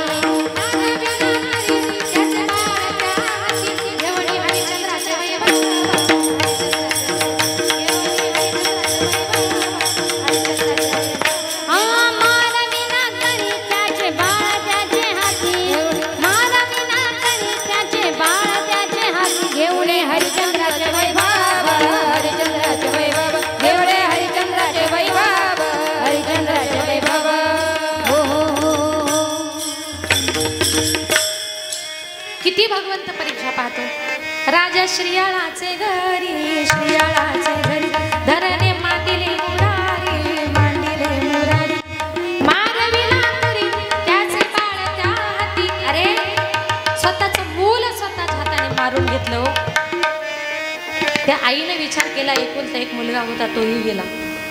असं करते, मुलाच्या धडाचं मांस बनवून देते, पण माझ्या चिलया बाळाचा चेहरा चुलीच्या बाजूला किचन मध्ये ठेवते. म्हटली 24 तास माझ्या बाळाचा चेहरा तरी मला दिसेल. साधू महाराजांना कळालं आणि त्यांनी सांगितलं, चांगुणे अगं मला तुझ्या मुलाचं धडाचं नाही, मेन शिराचंच मांस पाहिजे. तू त्या बाळाचं शिर घे, उखळामध्ये टाक, आणि त्याला कांड. पण ते शिर काढताना तुझ्या डोळ्यातून एक थेंब जरी पाणी आलं ना माते, मी तुला शाप देऊन निघून जाईल. नाविलाज झाला होता मातेचा. भक्त सांगून येणे आपल्या मुलाचं शिर घेतलं. कसा असेल तो प्रसंग. उखळामध्ये टाकलं, त्याला कांडू लागली आणि त्या बाळा करता ती माता ओवी गाऊ लागली. समजावू कशी तुझशी चिलया बाळा, लाचार असे आज आईचा पाना. समजावू कशी तुझशी चिलया बाळा, लाचार असे आज आईचा पाना. हृदयातून दुःख हे सलगे, क्षणक्षणी तुझं स्मरणे. समला दावणीचा लाचार असे आज आईचा पाना. समजावू कशी तुझशी चिलया बाळा, लाचार असे आज आईचा पाना. त्या मुलाचं शिर तिनं उखळामध्ये काढलं. त्या शिराचं भोजन केलं. महाराज भोजन करण्याकरता बसले. महाराजांनी आग्रह केला, मी एकटा बसणार नाही, तुम्ही दोघंही बसा. आपल्या मुलाचं मांस मायबाप खातील का हो? महाराज म्हटले, तुम्हाला बसावं लागेल. महाराजांनी घास हातामध्ये घेतला, तोंडामध्ये घालणार आणि सांगितलं, सांगू नये श्रेया राजा तुम्हाला मुलं किती? सांगितलं एक. तोही मेला. तुम्ही आता निपुत्रिक झालात, निपुत्रिक. आणि निपुत्रिकाच्या हातचं अन्न मी खात नाही. भक्त चांगुना रडू लागली. राजा श्रेया रडू लागला, देवा अहो महाराज तुम्ही स्वतः आमच्या हातून आमचा मुलगा मारून घेतला हो. तुम्ही आम्हाला निपुत्रिक केलं, आमचा मुलगा मारला आणि वरून म्हणता निपुत्रिकाच्या हातचं अन्न मी खात नाही. महाराज आमचा मुलगा गेला ना, आता आम्ही सुद्धा त्याच्या पाठीमागे जाणार आहोत. साधूच्या रूपातले भगवान महादेव प्रगट झाले आणि त्यांनी सांगितलं की आम्ही तुझी फक्त सत्व परीक्षा बघण्याकरता आलो होतो, पण माते तू त्या परीक्षेमध्ये पास झालीस. तुझा मुलगा गेलेला नाही, तू फक्त आवाज दे. भक्त चांगुना बाहेर गेली, हाक मारली, चिलया बाळ जरा घरी ये. मुलगा परत धावत आला. कीर्तिवानाचे मारिले बाळ, सखा म्हणविसी नासी त्याचे बळ. अंजनी म्हणे तुझे सर्व जाणे खेळ, धुंद झाला तुझा दरबार विठोबा. रखुमाई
पुण्यवंत पाताळ लोके नेला, दरिद्रित भाग्यवंत केला. आता या ठिकाणी माझ्या अल्पमतीप्रमाणे अभंगाच्या 2 चरणांचा धावता भावार्थ आपल्या समोर मांडण्याचा प्रयत्न केला. अभंग चौकडीचा आहे आणि 2 तासामध्ये तेवढा अभंग सोडवणं शक्य नाही. जेवढा सुटेल तेवढा आपल्या समोर सोडवण्याचा प्रयत्न केला. कार्यक्रमाची वेळ संपलेली आहे. शेवटचे 5 मिनिटं फक्त माझ्या महिलांकरता घेते. जीवन जगत असताना स्त्रीचं आयुष्य म्हणजे अतिशय संघर्षाचं.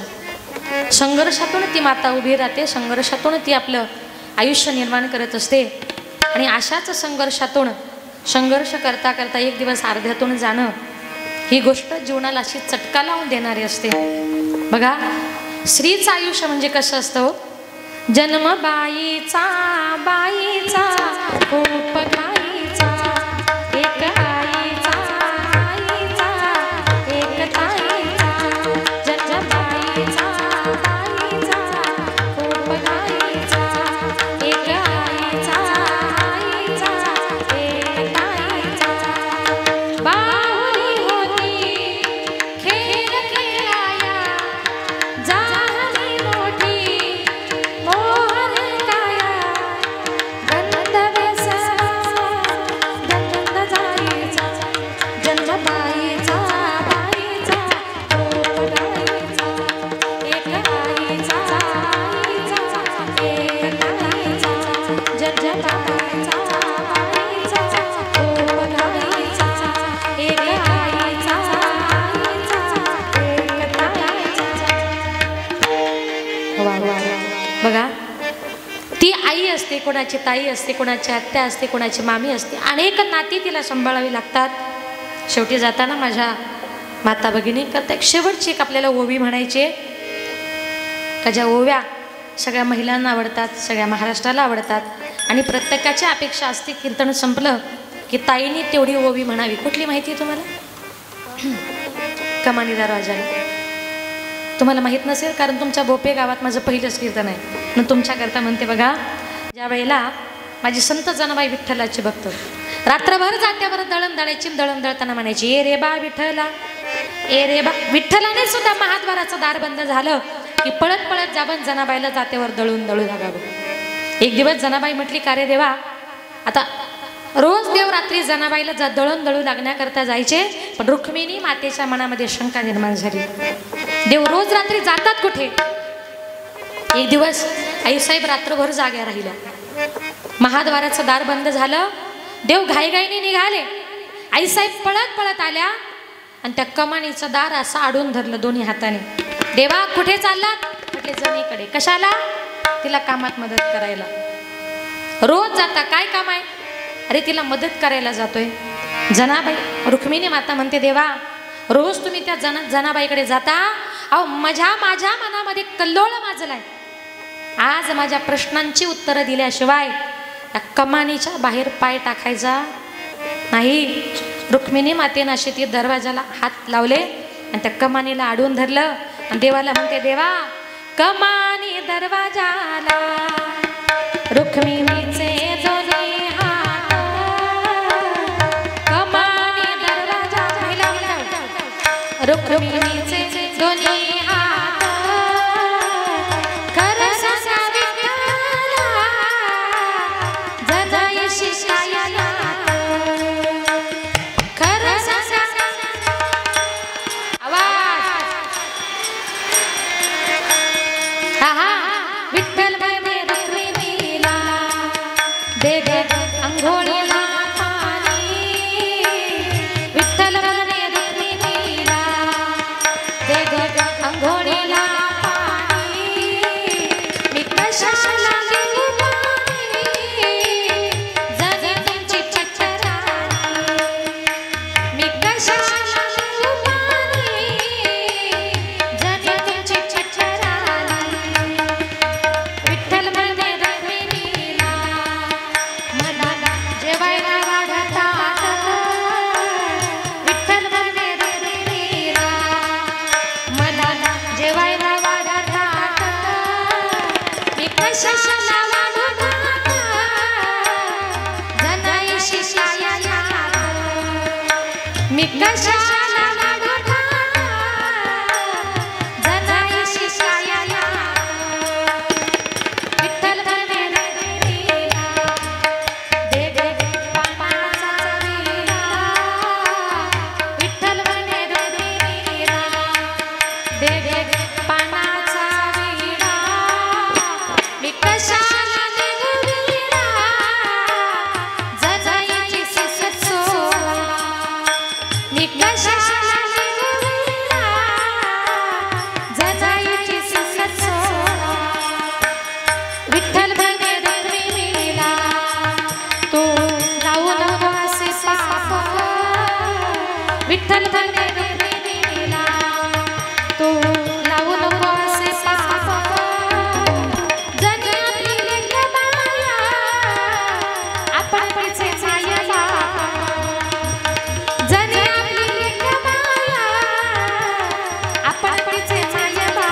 कळलं का नातं? मग वाजवा ना टाळ्या. एवढं सांगायला लागतं का हो? आज या ठिकाणी पत्रिका दे ना.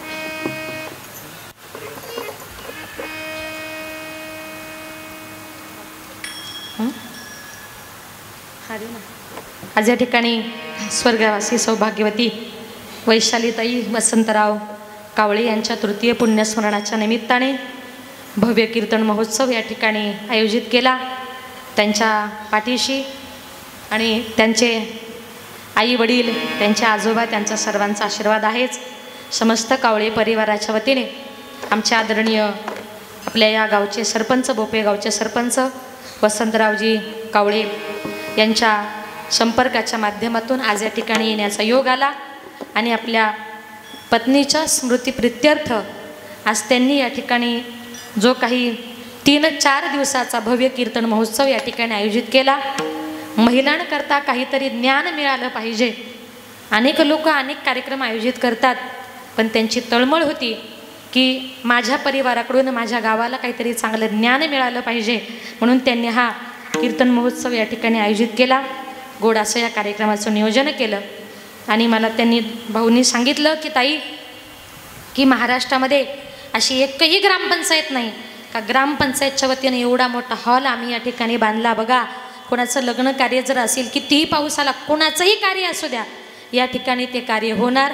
इतकं सुंदर नियोजन या कार्यालयाचं त्यांनी केलं आणि सुंदर असा हॉल या ठिकाणी बांधलेला आहे. निश्चितच आज स्वर्गवासी वैशालीताई वसंतराव कावळे यांचं तृतीय पुण्यस्मरण. 2001 विवाह होऊन त्या सासरी आल्या. 2008 साली पहिल्यांदा त्या आपल्या गावच्या बिनविरोध सरपंच झाल्या. 2010 पती वसंतराव कावळे सरपंच झाले. 2015 पुन्हा दुसऱ्यांदा वैशालीताई बिनविरोध सरपंच झाल्या. म्हणजे विचार करा, बिनविरोध जर ताई सरपंच होत असतील तर त्या किती मोठ्या मनाच्या असतील, किती चांगल्या असतील, याच्यावरूनच आपल्याला कळतं. 2021 पुन्हा पती सरपंच झाले. आज तागायत सलग 17 वर्ष पती पत्नीने सरपंच पद भूषवून गावच्या विकासासाठी त्यांनी योगदान दिलेलं आहे. त्यांच्याकरता एकदा जोरदार टाळ्या वाजवा. आणि एवढ्या वर्ष एखाद्या गावचं सरपंच पद भूषवणं शक्य नाही, पण त्यांचं कार्य बघून तुम्ही त्यांना दरवर्षी साथ करता. अशी साथ तुम्ही त्यांना देत चला, आपल्या गावचा विकास होत राहील. दुर्दैवाने 13 ऑगस्ट 2022 हार्ट अटॅक आल्यामुळे त्यांचं निधन झालं. पती वसंतराव कावळे सरपंच आहेत. मुलगा वैभव हा सिव्हिल इंजिनियर आहे. मुलगी समृद्धी ही 10वी शिक्षण घेत आहे. आणि हा संपूर्ण हॉल ग्रामपंचायत मालकीचा आहे, पण अजून त्याचं लोकार्पण बाकी आहे. आणि त्या पुण्यस्मरणाच्या निमित्ताने हा ज्ञानयज्ञ या ठिकाणी मोठ्या आनंदानं, मोठ्या उत्साहानं आपल्या कावळे परिवाराने आयोजित केला. त्यांचे तिघेजण भाऊ, तिघीजणी ताई. मी मगाशीच म्हटलं, परिवार तुमचा फार चांगला आहे. मनापासून तुम्ही सर्वांची सेवा करता. अशी सेवा तुमच्या हातून घडत राहो. भगवान परमात्मा तुमच्या परिवाराला उदंड आयुष्य देव, अशी भगवंताच्या चरणी प्रार्थना या कीर्तनाकरता.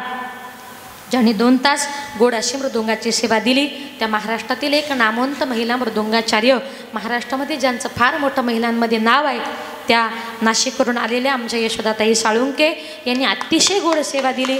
यशोदाताईंचं या ठिकाणी मनपूर्वक आभार. आणि तसंही या परिसरामध्ये कुठेही कार्यक्रम असला तर यशोदाताई आमच्याबरोबरच असतात. त्याच्यामुळे बऱ्याच लोकांना ताईंचा परिचय आहे. एवढ्या लांब मी मुली आणू शकत नाही, पण माझी छोटी बहीण म्हटलं संगमनेरला राहते, तिच्या मुली मी तुम्हाला उपलब्ध करून देऊ शकते. माझ्या छोट्या बहिणीच्या संस्थेतल्या या विद्यार्थिनी आज या ठिकाणी आल्या. तुम्ही बघितलं असेल किती गोड नाचतात. अक्षरशः त्या आपल्याला नाचून मंत्रमुग्ध करतात. आपले डोळे दिपतील इतक्या सुंदर त्या नाचतात. नाचू कीर्तनाचे रंगी, ज्ञानदीप लाव जगी. त्यांच्याकरताही एकदा जोरदार टाळ्या वाजवा. आणि प्रत्येक आईबापांना आशीर्वाद घ्या. आपल्या मुलीसुद्धा इथे असल्या पाहिजे. मला ते भाऊंनी मगाशी सांगितलं की आपल्या सोनजामच्याच 2 मुली कोण आहेत ग? आणि हातवरती कर ना, म्हणजे लोकांना समजेल ना. हां, सोनजामच्या त्या मुली आहेत भाऊंच्या. या पुढे या, म्हणजे समजेल तरी ना. बाई लाजतात किती ग. हा बघा, त्यांच्याकरता जोरदार टाळ्या वाजवा. आपल्या परिसरातल्या त्या मुली आहेत, भविष्यातल्या त्या कीर्तनकार आहेत. या सगळ्या मुलींचं या ठिकाणी आभार. आणि विण्याची सेवा ताईंनी दिली, आपलंही या ठिकाणी आभार. 2 चोपदार आहेत बघा, कीर्तनकार म्हटलं की जरा बॉडीगार्ड पाहिजे ना. फुलं टाकली बिचारा खाली जाऊन बसल्या. त्यांना वाटलं संपलं बहार हो फुलं बरसावं. म्हटलं जा हातामध्ये ते घेऊन या आणि मस्त चोपदार म्हणून रोज उभं राहायचं. बरं किती गोड दिसत आहेत बघा. आई तिच्या आयाने जरा घरी जाऊन त्यांचे दुष्ट काढा बरं, तर माझीच लागायचं. असं खूप गोड असं हे नियोजन आहे. आमचा आवाज तुमच्यापर्यंत ज्याने सुंदर गोड पोचवला सिस्टीमवाल्या दादांचंही मनपूर्वक आभार. कारण हॉलमध्ये सिस्टीम लावणं फार अवघड असतं. गोड सिस्टीम दिली, ज्यांनी गोड अशी हार्मोनियमची सेवा दिली ते आमचे आदरणीय ढगे महाराज. खूप गोड सेवा दिली. या परिसरात कुठेही कार्यक्रम असला की आवर्जून ते सेवा देतात, त्यांचा आभार. आणि तुम्ही सगळा श्रोतवर्ग, माझ्या सगळ्या माता भगिनी या कार्यक्रमाला मोठ्या संख्येने उपस्थित राहिलात. आज या ठिकाणी या धर्ममंडपामध्ये जर बघितलं माहिलांची इतकी गर्दी आहे आणि जवळजवळ 8 ते 10चं कीर्तन होतं, पण 11:15 वाजून गेलेत. मलाही माहिती नाही, आत्ता मला कळालं 11:15 वाजलेत. म्हणजे आपलं कीर्तनच तसं 8:30ला सुरू झालं, त्याच्यामुळे उशीर झाला. माझ्या माता भगिनी, तुम्ही सगळे पुरुषवर्ग, करंजवनचे सरपंच आमचे आदरणीय सुरेश भाऊ, त्यानंतर आमचे आदरणीय काळे सर आणि अनेक मान्यवर मंडळी या ठिकाणी उपस्थित आहे. त्यानंतर वडाळी भाऊ इथून आलेले आमचे संदीप भाऊ, आमचे दुसरे भाऊ बघा तेवढ्या लांबून कार्यक्रमाकरता आलेत. त्यांना माहिती आहे वनिताताईंचं कीर्तन आहे. वडाळी भुई माळवाडीवरून तुम्ही इथे आलात भाऊ, तुमच्या दोघांचंही या ठिकाणी मनपूर्वक मी आभार मानते. आणि निश्चितच माझे 11:15 वाजलेत, पण तुमच्याकडे बघून असं वाटतं अजून जरी 2 तास कीर्तन केलं तरी कोणालाही झोप लागणार नाही. करायचं का मग? आहे तयारी? नक्की. पुढच्या वर्षी गोड सेवा दिली, आनंद वाटला. तुमच्याकडे बघून मी माझं सगळं देहभान विसरले. कारण आज आनंद इतका, उत्साहच इतका आहे महिलांचा तुमच्या सर्वांचा, का तो आनंद, तो उत्साह बघून माझा आनंद द्विगुणित झाला. आणि तुम्हाला सांगून जाईल की मागच्या वर्षी, आता उद्याच 12 ऑगस्ट आहे, म्हणजे मागच्या वर्षी दुसऱ्या श्रावणी सोमवारी माझं नांदेडला सकाळी 10 ते 12चं कीर्तन होतं. मी कीर्तनाला चालले होते आणि जाताना माझा वाशिमला फार मोठा ॲक्सिडेंट झाला. त्या ॲक्सिडेंटमध्ये माझ्या मानेचा मणका मोडला, माझे मणक्याचे 2 ऑपरेशन झालेत. 7 महिने कीर्तनं माझे सगळे बंद होते. म्हणून आज जी परिसरातली मंडळी आली ना, ती फक्त वनिता ताई कशा आहे ते बघायला आलेत. म्हणजे एवढ्या लांब तर मुंबईला जाता आलं नाही, पण ताई कशा आहेत कीर्तनात तरी त्यांना आपण बघू शकतो. म्हणून तुम्ही सगळी मंडळी आजूबाजूच्या परिसरातली आहे, सर्वजण आपण आलात. पण बघा, ज्या वेळेला सकाळी 7 वाजता माझा ॲक्सिडेंट झाला ना, तेव्हा आमच्या गाडीमध्ये काकडा चालू होता आणि त्या काकड्यानं मला वाचवलं. एक वाक्य लक्षात ठेवा, जिथे भगवान परमात्म्याचं चिंतन चालू असतं तिथे यमराज येऊ शकत नाही. त्या दिवशी माझ्याकरता माझा काळ आला होता, पण माझी वेळ मात्र आली नव्हती. त्या नामचिंतनाने आपल्याला वाचवलं. शेवटी वाचवणारा भगवान परमात्मा आहे. म्हणून आज मी तुमच्यासमोर जी उभी आहे, तुमच्यासमोर जी बोलते, अजूनही मला तेवढं चालता येत नाही, तेवढं गाता येत नाही. माझं ऑपरेशन झाल्यामुळे आवाजाला थोडासा प्रॉब्लेम झाला आहे. पण तरीसुद्धा तुमच्या सर्वांची इच्छा, सकाळीसुद्धा नगरला एक काल्याचं कीर्तन करून परत इकडे आले. परत एवढा प्रवास, एवढं उभं राहायचं, हे मी बोलतच नाही, मी उभीच नाही. मला उभा करणारा, मला बोलवणारा फक्त माझा पांडुरंग परमात्मा आहे. चाले हे शरीर कोणाचे असत्य आणि कोण बोलवी ते हरिविन. भगवान परमात्म्याची कृपा असेल तर माणूस या जगामध्ये कधीच हारू शकत नाही. हे त्या दिवशी सत्य झालं. आम्ही 3 जणी बहिणी आहोत, अनिता, वनिता, सुनीता, आणि 3ही कीर्तनकारच आहे. बापानं 3च मुली घडवल्या. आम्हाला भाऊ नाही. 19 वर्ष झाले. मुंबईवरून कीर्तनावरून येत असताना रात्री 2 वाजता शहापूरला आमचा ॲक्सिडेंट झाला आणि त्याच्यामध्ये आमचे वडील वारले. मी वयाच्या 9व्या वर्षापासून कीर्तन करते. त्याला 25 वर्ष पूर्ण झालेत. वडिलांची इच्छा होती महाराष्ट्रात माझ्या मुली महाराष्ट्रातल्या नामवंत कीर्तनकार झाल्या पाहिजे. आज आम्ही महाराष्ट्राच्या नामवंत कीर्तनकार झालो. पण हे सगळं वैभव बघण्याकरता वडील जिवंत नाहीत. तुमच्या सगळ्या श्रोतवर्गाच्या रूपाने, वारकरी संप्रदायाच्या रूपाने तुमच्या सर्वांचे आशीर्वाद असेच पाठीशी राहू द्या. अजूनही समाजाची सेवा करण्याचा प्रयत्न करेल. आजची संत पंगत ज्यांच्याकडे होती त्यांचं नाव दादा?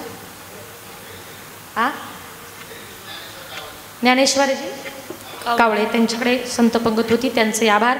बोलताना चुकले असेल तर क्षमस्व. झालेली सेवा विठ्ठल रुक्मिणीच्या निवृत्तीनाथांच्या चरणी समर्पित करू. हां, या ठिकाणी आमच्या संस्थेमध्ये असणारी माझी विद्यार्थिनी शिवानी वाळके, ती खेडल्याची एक मुलगी माझ्याकडे संस्थेमध्ये आहे भिवंडीला. तिचे आईवडीलसुद्धा या ठिकाणी उपस्थित आहे. सारी त्यांचंही या ठिकाणी मनपूर्वक आभार. ज्ञानेश्वरा माऊली, ज्ञानेश्वरा माऊली.